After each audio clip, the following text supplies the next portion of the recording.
Hello everyone and welcome back to the channel. Hope you are doing well and fine. Today in this video I will be showing you how to solve file format not supported on WhatsApp. Here are some easy steps. So without any further delay, let's get right on the video. So there are not many files that are supported on WhatsApp. In order to check, just go to google.com. Let's open a web browser at first.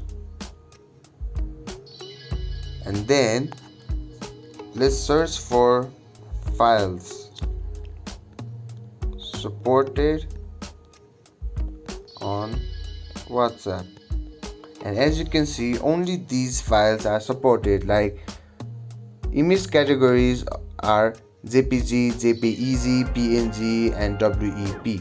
Audio categories are OGG, AMR, 3GP, AAC, MPEG. Documents are PDF, DOC, DOCX, PPTX, XLSX and so on. So let's just go to WhatsApp now. In order to send a file, tap on the paperclip icon at the bottom. Let's tap on that. Tap on Documents.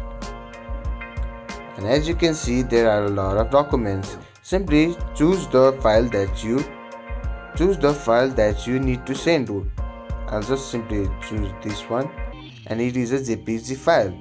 Just now tap on the paper plane icon on the bottom right corner. Now it is sent. Now it is a JPG file, so the receiver can download it. So this is it for today. Hope you liked it. Please subscribe to the channel for more videos like these and comment down what next video should be on. See you in the next one. Until then, goodbye.